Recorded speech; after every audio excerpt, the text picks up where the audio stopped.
कैसे हैं आप सभी। आई होप आप सब स्वस्थ होंगे, मस्त होंगे एवं अपने पढ़ाई में जुटे होंगे। प्यारे बच्चों, आज के इस वीडियो में हम आप सभी के लिए लेकर आए हैं क्लास 9 हिंदी का काव्य खंड का चैप्टर आप लोग का 4 है ना, पलक पावड़े, जिसके लेखक हैं अयोध्या सिंह उपाध्याय यानी कि हरिओम। जी हाँ, आज आप लोग को इस वीडियो में अयोध्या सिंह उपाध्याय के द्वारा लिखित जो पलक पावड़े कविता है ना, इसके जितने भी क्वेश्चन हैं सारे क्वेश्चन का आंसर इस वीडियो में आप लोग को मिलेगा और आप लोग को इतना बेहतरीन सा शॉर्ट में आंसर मिलेगा जो कि आपको वीडियो में ही याद हो जाएगा। तो प्यारे बच्चों, आप लोग से रिक्वेस्ट है कि अगर आप चैनल पर नए हैं तो चैनल को सब्सक्राइब करके वीडियो को लाइक कर लेंगे। चलिए स्टार्ट करते हैं बिना किसी देर के। तो आप लोग एक बार अपने चैप्टर को देख लेंगे। जी हाँ प्यारे बच्चों, यही है आप लोग का पलक पावड़े चैप्टर। आप लोग देख लेंगे। यहाँ पर अगर आप लोग को कविता लिखना है तो देखकर लिख भी सकते हैं। और यहाँ से शुरू होता है आप लोग का अभ्यास का प्रश्न। फर्स्ट क्वेश्चन आप लोग के सामने है, कवि को भोर क्यों भा रहा है। अरे मेरे भाई, कहता है क्वेश्चन कवि को भोर क्यों भा रहा है। चलिए इसका उत्तर हम लोग समझते हैं। तो देखिए यहाँ पर आप लोग का फर्स्ट क्वेश्चन आ चुका है कविता के सामने। फर्स्ट क्वेश्चन कहता है कवि को भोर का तारा क्यों भा रहा है, ठीक है ना। तो आप लोग आंसर में क्या लिखेंगे, कवि प्रकृति में अपने जीवन में नया सौंदर्य और उल्लास देखता है, ठीक है ना। कवि की प्रिय आने वाली है, ठीक है, इसलिए वह पलक पावड़े बिछाए खड़ा है, इसलिए उसे सारी प्रकृति अच्छी लग रही है। उसे भोर का तारा भी आ रहा है, ठीक है, भा रहा है, ठीक है ना। आसमान की लाली देखकर प्रश्न करता है कि न्यों खिली है, किस लिए निकल रहा है सूरज। यह सब घटनाएं तो प्रकृति में रोज होती है, परंतु कवि को आज अभी कुछ इसलिए प्रिय लग रहे हैं क्योंकि कवि को किसी का इंतजार है। वह सिके के लिए क्या है, पावड़े बिछाए हुए। मतलब आप लोग समझ रहे हैं कि उसकी प्रिय आने वाली होती है, इसलिए वो है ना, उनको सारा भोर का तारा भी क्या अच्छा लगता है, ठीक है। चलिए नेक्स्ट आप लोग प्रश्न नंबर 2 को देखेंगे। रोली भरी थाली का क्या आशा है। रोली भरी थाली का आशय क्या है। उत्तर लिखेंगे, भारतीय परंपरा में कोई व्यक्ति यदि किसी पर विजय पा लेता है या उसका स्वागत जरना होता है तो हम थाली में रोली, चंदन, चावल, फूलमाला इत्यादि लेकर उसका क्या करते हैं, स्वागत करते हैं। कभी भारतवर्ष को स्वतंत्र देखना चाहता है, इसलिए स्वतंत्र दिलाने वाले व्यक्तियों का वह स्वागत करना चाहते हैं, इसलिए वह रोली भरी थाली लेकर खड़ा है। दूसरे अर्थ में वह प्रकृति का स्वागत करने के लिए रोली भरी थाली लेकर खड़ा है।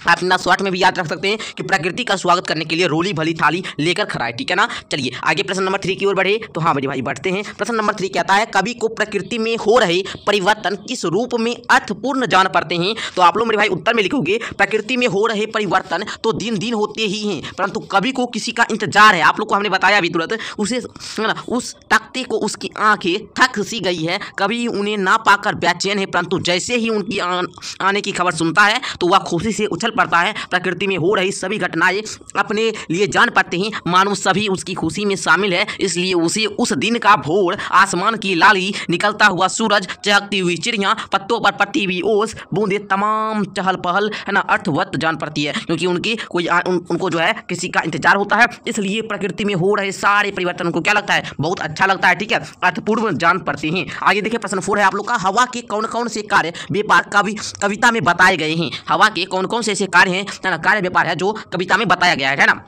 बस शॉर्ट में लिखना है, कवि के द्वारा हवा की मानवीयकरण किया गया है। हवा को मंद मंद बहाना, अर्थात संभल संभल कर चलना, एक थम जाना, जहां तहां रुक जाना, एक जगह जमा होना इत्यादि कार्य व्यापार कविता में बताए गए हैं। समझ में आया मेरे भाई। प्रश्न 5 की ओर देखो, कहता है सुनहली चादरें कहाँ बिछी हुई है और क्यों। तो लिखेंगे, लाल नीले सफेद पत्तों में झील, तालाब और नदियों में सुनहली चादर बिछी हुई है। जब सूर्य प्रकाश जल पर पड़ता है तो उसके परावर्तन से प्रकाश का रंग स्वर्ण वर्णी होने के कारण मानो वैसे लगता है जैसे सुनहली चादरें बिछी हुई है, ठीक है ना। अच्छा एक बात आप लोग को बताना था, अगर आप लोग क्लास 10th की तैयारी करना चाहते हैं तो आप लोग हमारे द्वारा तैयारी कर सकते हैं हमसे पढ़कर। उसके लिए आप लोग को डिस्क्रिप्शन में एक नंबर दिया गया है, उस पर व्हाट्सएप मैसेज करके क्लास 10th के बैच को ज्वाइन कर सकते हैं, क्योंकि अब आप लोग 9th से 10th में जा चुके हैं। ओके चलिए हम लोग प्रश्न 6 को समझते हैं बड़ा बढ़िया तरीका से। कहता है प्रकृति स्वर्ग की बराबरी कैसे करती है। जो प्रकृति होती है वो स्वर्ग की बराबरी कैसे करती है। तो प्रकृति में जो भी घटनाएं आज घट रही है उसकी सुंदरता और मोहकता को देखकर वी कहता है, मतलब कवि कहते हैं कि प्रकृति स्वर्ग की बराबरी करती है। आज की सुबह बड़ी मनोहारी का सूरज मानो वैसे निकल रहा है जैसे कोई रोली से भरी थाली लिए खड़ा हो। मतलब आप लोग को हम समझा दिए, कहने का अर्थ वही है, सिर्फ थोड़ा सा क्या किया गया है, बच्चों विस्तार किया गया, थोड़ा सा विस्तार किया गया है,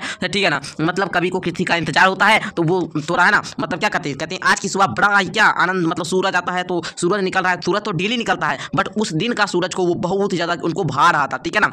कोई रोली से भरी थाली लिए खड़ा हो, मतलब सूरज वैसे निकल रहा है, सूरज जो सुबह की सूरज निकलती है वैसे हमारी मन को हर रही है, जैसे मानो कि उसके सूरज इस प्रकार का आ रहा है जैसे मानो कि उसका कोई आरती उतारने के लिए क्या है खड़ा है। समझ रहे हैं ना आप लोग। चिड़ियां भी बड़ी उमंग में चहक रही है, पत्तों पर ओस ऐसे बिखरे पड़े हैं जैसे सीपी मोती, सीपी में मोती। ओके, पेड़ पौधे की हरियाली, कलियों के फूलना तो रोज होते हैं, लेकिन आज की घटना बड़ी उमंग में हो रही है। आप लोग समझ रहे होंगे, हवा संभल कर चल रही है, सूर्य के प्रकाश के कारण झील, तालाब और नदियों में सुनहरी चादरें बिछ गई है। समझ में आ रहा है आप लोगों को? चलिए तो आगे हम लोग क्वेश्चन नंबर 7 को देखते हैं कि कभी को ऐसा लगता है कि सभी प्राकृतिक व्यापारों को प्रकट होने के पाओ कोई गूढ़ अभिप्राय है, या गूढ़ अभिप्राय क्या हो सकता है? आप क्या सोचते हैं? अपने विचार को लिखना है तो लिखेंगे।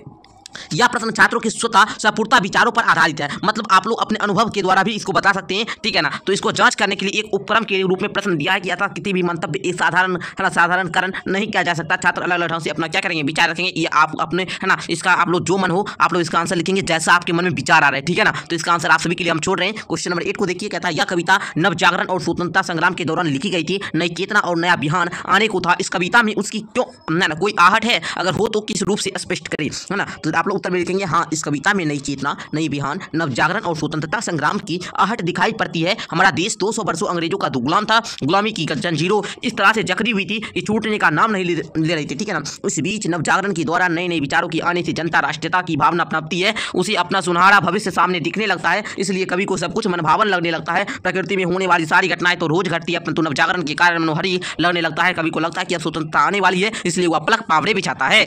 आगे प्रश्न 9 आप सभी के सामने है, कवि को किसी की कंठित प्रतीक्षा है, तो आप लोग को पता है उनकी प्रिय है ना, प्रिय की प्रतीक्षा, इसलिए वह पलक पावड़े बिछाए। प्रकृति की भोर का होना, सूरज का निकलना, चिड़ियों का चहकना, ओस का गिरना, पेड़ पर हरा भरा होना, फूलों का फूलना, फलों का चलना, है ना, मतलब हवा का चलना, ठीक है ना बाबू। समझ में आ रहा है आप लोग को? आगे देखेंगे आप लोग क्वेश्चन में भाषा की बात में कहता है।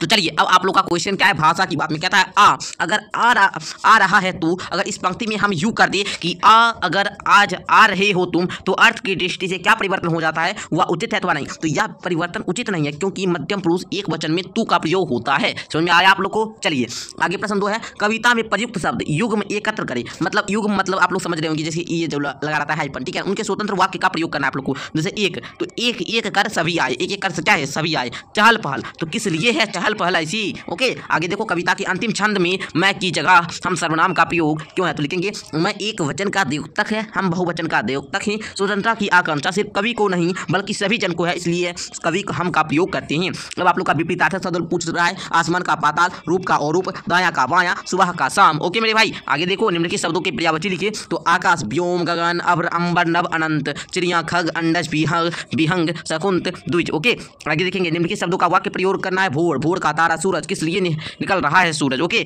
देखिए, मोती, प्रियंका के दांत मोती जैसे हैं। अरे मोती जो है इस शब्द कैसा है, पुल्लिंग, प्रियंका के दांत मोती जैसे हैं। भूल, राम से भूल हो गई मेरे भाई, हवा संभल कर चल रही है। इस प्रकार वाक्य बना लेंगे ना मेरे भाई। चलो तो आज के लिए इतना रहने देते हैं। आप लोग को वीडियो बड़ा इंटरेस्ट जगह होगा, वीडियो में पढ़ने में मजा आया होगा, तो एक बार लाइक कर देना, है ना, लाइक कर लेना। और अगर चैनल पर नए हैं तो चैनल को सब्सक्राइब कर लेंगे। आप लोग को इस चैनल के माध्यम से क्लास 10th का भी आप लोग को सारी कुछ पढ़ाई जाएगी। तो आप लोग क्लास 10th के लिए आप जाने वाले हैं, क्लास 9th का सिलेबस अब समाप्त ही होने वाला है, तो अब आप लोग क्लास 10th में जाएंगे, तो क्लास 10th की तैयारी भी इस चैनल के माध्यम से कर सकते हैं, यानी कि SPM क्लासेस के माध्यम से आप लोग कर सकते हैं। तो चैनल को सब्सक्राइब करके वीडियो को लाइक कर लेंगे। धन्यवाद, मिलते हैं आप लोग के नेक्स्ट